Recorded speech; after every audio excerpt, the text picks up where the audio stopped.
on the passionate eye. In Diana's life, all that glittered was not gold.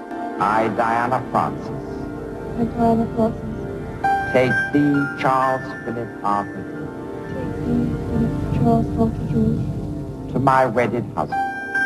For 2 dramatic decades, Diana, Princess of Wales, was a woman showered with gems while searching for love. Tonight, a look at the extraordinary jewels that adorned and chronicled the life of the people's princess. Ladies and gentlemen, I'm immensely proud to be here in New York tonight. Princess Diana, her life in jewels.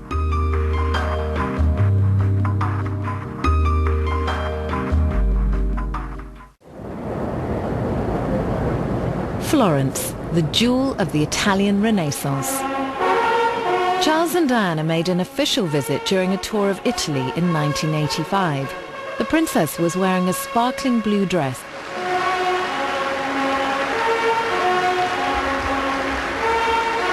On this occasion, she wore sapphire earrings, part of a fabulous wedding gift from the Crown Prince of Saudi Arabia.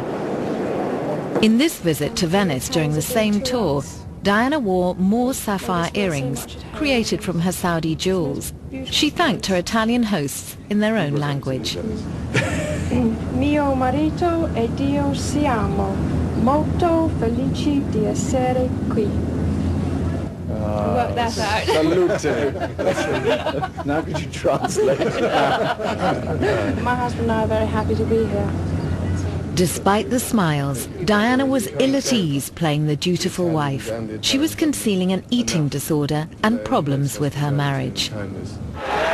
In 1995, Henry Kissinger greeted Diana in New York when he presented her with the Humanitarian of the Year award.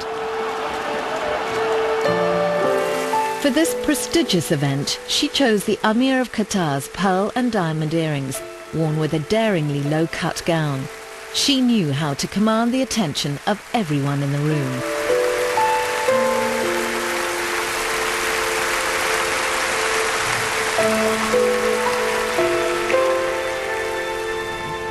I want to say a sincere and heartfelt thank you for this award.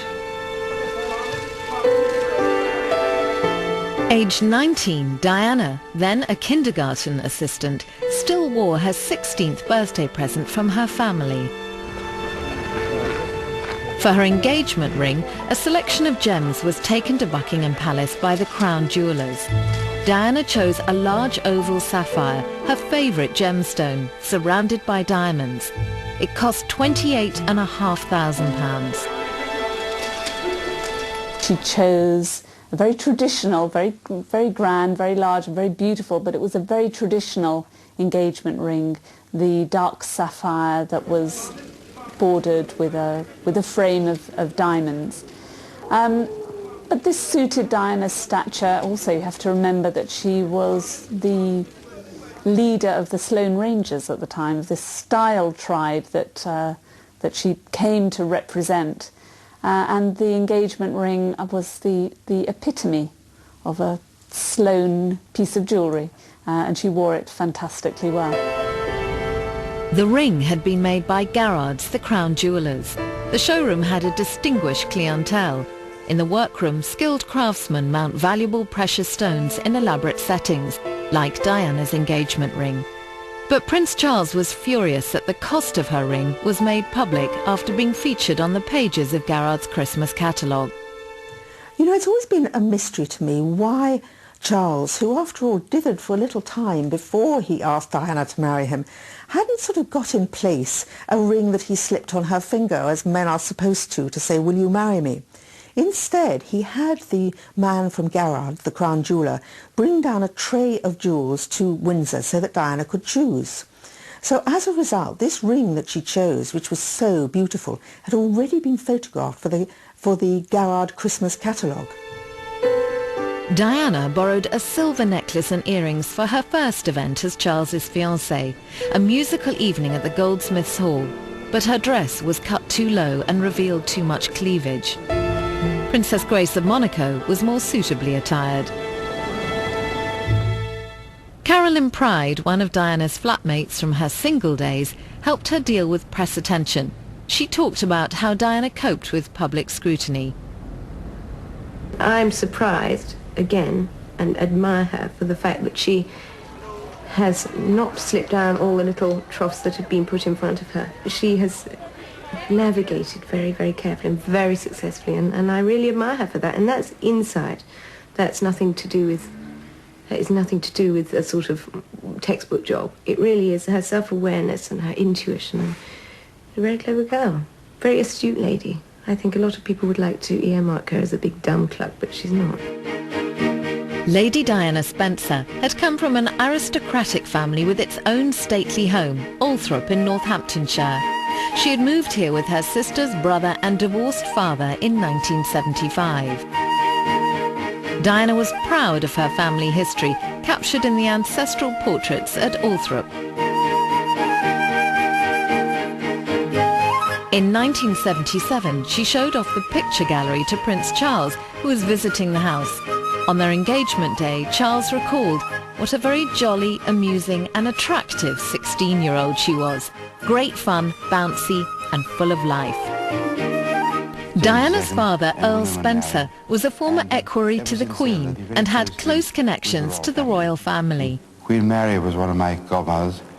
Prince of Wales, those days, was one of my godfathers. And my mother was a lady-in-waiting. And now my daughter has married the Prince of Wales.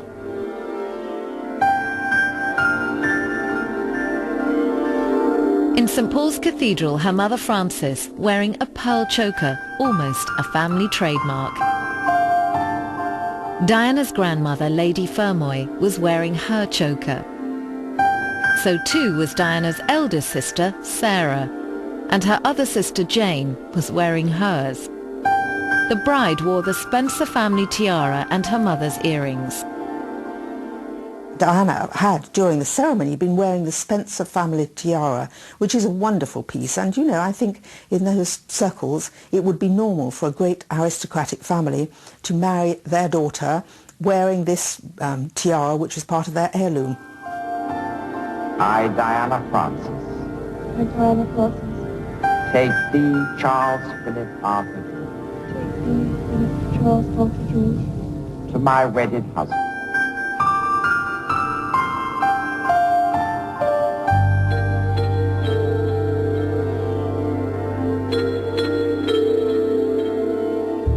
When Charles and Diana left for their honeymoon, the bride was wearing the Spencer family 6-row pearl choker loaned by her sister Sarah, who'd worn it during the wedding ceremony. Afterwards, I suppose they popped upstairs as sisters do, and she put her necklace round Diana's neck. Charles had already accepted a wedding gift of cufflinks from his mistress, Mrs. Camilla Parker Bowles. On their honeymoon, Diana wore her own 3-strand pearl choker with turquoise. Princes and potentates showered the bride with gifts.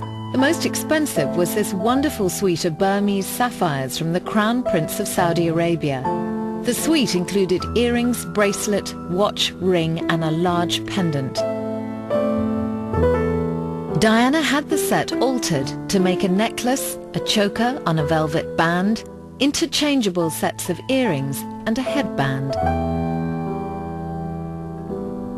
She was very fond of the sapphire and diamond suite that she received as a wedding gift from the Crown Prince of Saudi Arabia, and she really enjoyed wearing that. And I think that was very important for her. As a young girl, she had to suddenly take on this cloak of grandeur and splendour, and the jewels certainly helped her to do that, and she wore them beautifully.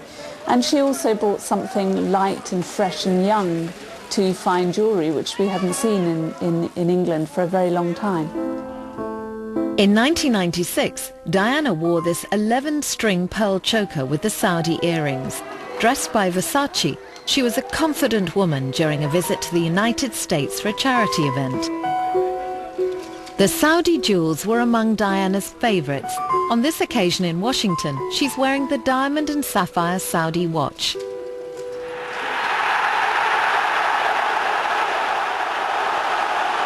Cardiff, 1981, and a nervous young Princess of Wales wearing her Saudi sapphires is about to make her first speech to the people of Wales.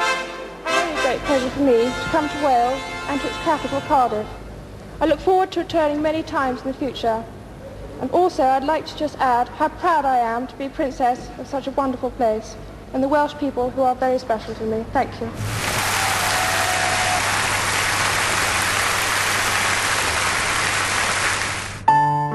A year later, and now mother of Prince William, Diana attended a function at the Guildhall, London. Her one-shoulder style dress by Bruce Oldfield emphasised her dramatic loss of weight. She was suffering from an eating disorder. She's wearing a 6-strand pearl and diamond choker with matching diamond earrings loaned to her by the Queen. Prince William's birth in 1982 ensured the succession to the throne. Even at his christening, Diana was less formal and more tactile than any royal mothers before her. To celebrate William's arrival, Charles gave her a diamond necklace with a love heart.